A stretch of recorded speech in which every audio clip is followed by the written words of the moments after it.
Bonjour et bienvenue dans cette nouvelle vidéo, ici le fan de Komiya, pour parler de la situation dans Pokémon en ce moment. J'ai fait un petit tour des boutiques ce week-end et aujourd'hui ce matin j'ai eu le temps de faire quelques boutiques, pas beaucoup mais quelques-unes pour voir où ça en était. Évidemment pas de 8.5, je vous ai mis un booster que j'ai ouvert dans une de mes dernières vidéos.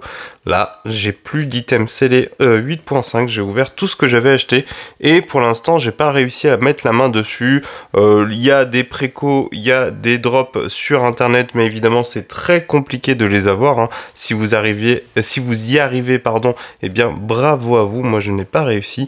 Et en tout cas, avant de se lancer dans la petite discussion du jour, eh bien, n'hésitez pas à vous abonner, à mettre un petit pouce sur cette vidéo et on se lance tout de suite dedans. Alors, je suis désolé, je suis un tout petit peu malade en ce moment, c'est encore le nez pris. J'ai été un peu malade tout le week-end, mais bon, c'est en train de passer.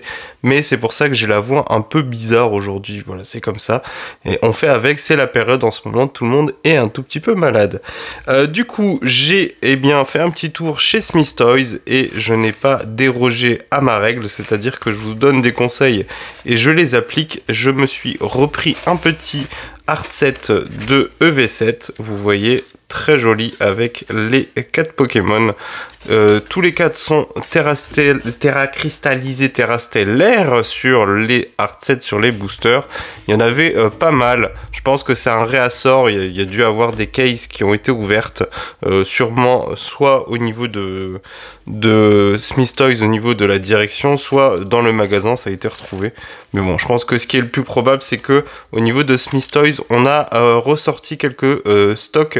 Je me suis repris 3 boosters Mascarade Crépusculaire aussi. J'en avais déjà pas mal, mais ça me permet de compléter quelques petits art sets en plus.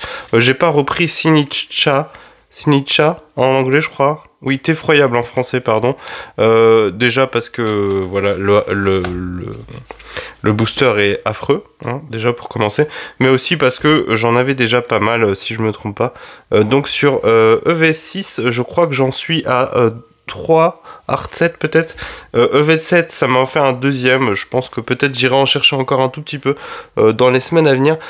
Tout simplement, pourquoi? Parce que c'est compliqué et les ETB, mine de rien, ont commencé à bien augmenter. Si vous avez regardé ces derniers jours, sur EV6, EV7, il y a eu un peu de vente, ça s'est vendu, mais il fallait s'y attendre vu que personne ne trouve du 8.5. Eh bien, les gens commencent à aller chercher les séries qui sont encore disponibles, et comme c'est parmi les dernières séries encore disponibles facilement, et bien ces séries-là aussi commencent à augmenter.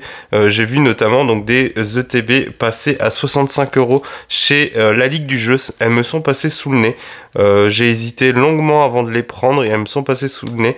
Et du coup, j'ai quand même pu reprendre une ETB EV7 chez la Maison de la Presse. Je vous montrerai ça prochainement, peut-être pas en vidéo, mais peut-être en short. Et je me suis repris aussi un petit bundle 6.5 parce que mine de rien, on en rigolait de cette série. On en a beaucoup parlé, on s'en est beaucoup moqué, on en a quand même pas mal ouvert sur la chaîne, si vous vous rappelez.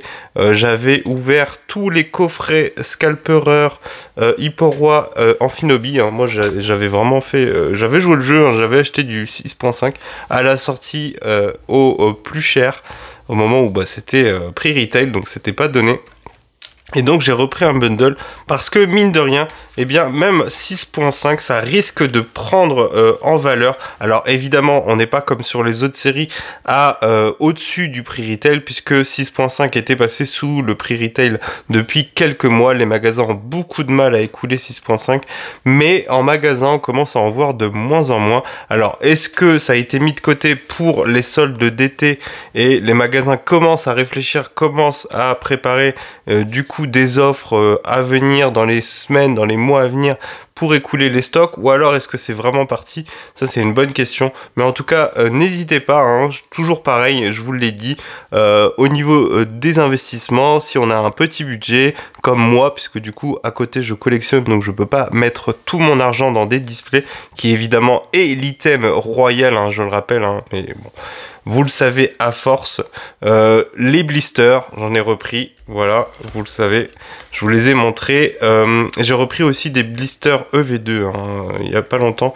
Je vous les avais montrés, je crois. En tout cas, j'en ai repris 14 au total, donc ça c'est plutôt sympa. À 6 €, hein, voilà, donc au prix retail. Donc c'était encore le moment de faire des affaires. On était au début des soldes. Maintenant, hein, c'est devenu très compliqué.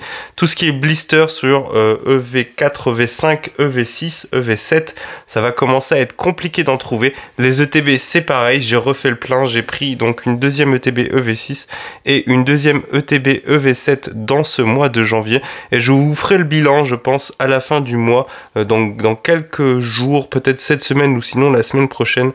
Et bien du coup, des entrées au niveau du scellé. Et un peu vous expliquer au niveau du bilan financier où j'en suis. Je vous avais dit, cette année, j'essaye de faire attention, même si ce n'est pas toujours simple, hein, on le rappelle. Mais bon, il est de mon devoir, et j'aime bien le faire, de vous rappeler qu'il est important de faire attention. J'ai un petit lot de cartes à vous présenter. Vous voyez, et un beau petit pomme de fer en japonais SAR. Ça donne envie. Voilà, je vais vous faire le point aussi sur les entrées au niveau de la collection, au niveau des cartes. Ça, on se fera ça aussi prochainement. Et eh bien, je pense qu'on se fera une petite ouverture bientôt. Français ou du japonais, je ne sais pas trop encore. J'ai rentré pas mal de coffrets ex, j'en ai profité là pendant les soldes, il y en a eu quelques-uns qui étaient soldés. J'ai notamment fait rentrer le garde de fer que j'avais pas encore eu dans la collection. J'avais le Rugilune que j'avais acheté l'année dernière aussi, que je n'avais pas dans la collection, qu'on peut ouvrir. Et j'ai repris un Tag-Tag et un Dogrino là pendant les soldes parce que eh bien c'était les dernières opportunités à mon avis de les obtenir à bon prix. Et on voit les effets avec notamment le Ursa King qui fonctionne. Et je suis assez déçu, hein, je m'attendais à ce que Ogerpon fasse un flop, fasse un four, mais le coffret a dû trouver son public peut-être pendant Noël et après, parce que, eh bien, j'arrive pas à le trouver en dessous de 40 €. Et c'est vrai que 40 € pour 6 boosters, je trouve que ça reste encore cher, puisque, je vous le rappelle, hein, moi, j'essaye de tabler sur 5 € au niveau des ouvertures quand j'ouvre des items. Et donc du coup avec 6 boosters, même s'il y a une full art, bon la full art on peut la trouver pour pas cher. Et très clairement c'est pas pour le support en acrylique que je vais acheter le coffret. Donc j'étais un peu déçu de pas le voir passer sous les 40 €. Mais bon, encore, peut-être encore, mais je sais que j'en ai vu quelques-uns en magasin. Encore ce matin, notamment à Auchan, il y en avait un. J'en ai vu un, après ils en ont peut-être encore en stock. Mais en tout cas c'est un coffret qui a pas fonctionné. Pourquoi? Parce qu'il est assez cher. Tous ces coffrets chers, pareil hein, chez Smith Toys, le Sagesse Paradox qui a du mal à partir, beaucoup trop cher. Au niveau de ce qui arrive, il y a beaucoup de choses qui vont arriver dans les prochaines semaines et dans les prochains mois. Je pense que ce qu'on fera, c'est que je vous ferai le point dans ces semaines. 7 février, on annonce les ETB 8.5 et les mini-teens. Et même dans certains magasins, apparemment, il y aurait peut-être les boîtes surprises, même si j'ai vu la confirmation que ça serait plutôt vers mars. Donc il y a encore un gros flou avec 8.5, hein, c'est un peu compliqué en ce moment. Les mini-teens, les ETB, je me fais pas trop d'espoir.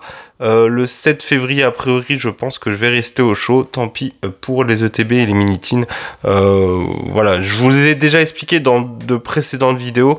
En ce moment, j'ai pas envie de courir derrière les items, que ça soit 8.5 ou le reste.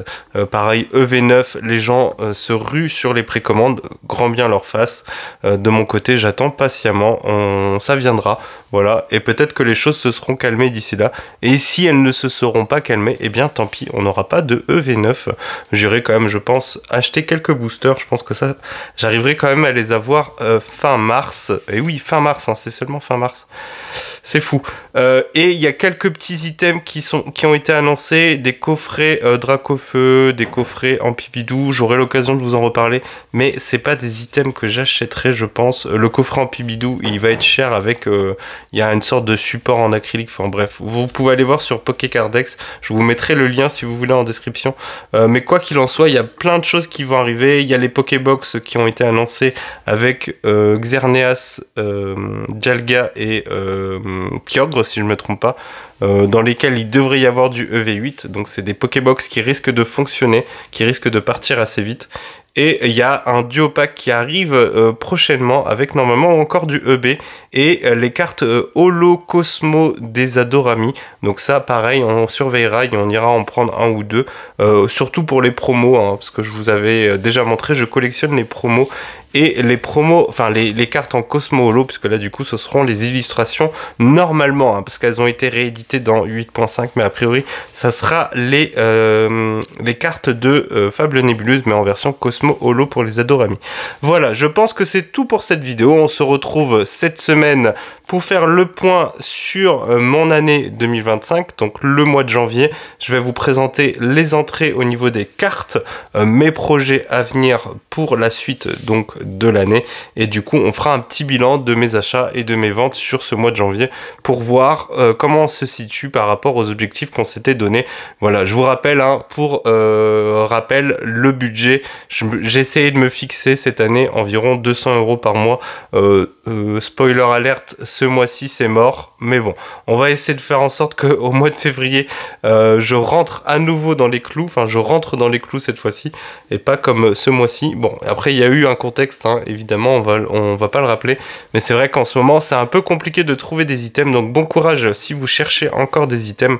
N'hésitez pas à eh bien prendre quelques petites ETB si vous avez le budget en ce moment. C'est vraiment pour moi les derniers moments où on peut avoir des ETB après retail. Après ça risque d'être compliqué pendant un petit moment, à moins qu'on ait un restock ou un reprint de quelques séries, mais vu ce qui a été annoncé sur 8.5, hein, Pokémon Company qui essaye de rattraper le retard, ça risque d'être très compliqué de reprint d'anciennes séries, alors que eh bien Pokémon Company rame à nous fournir dans les magasins du 8.5. Voilà, en tout cas on suivra l'actualité évidemment dans les prochains jours, et on se dit à bientôt pour une prochaine vidéo. Allez, ciao!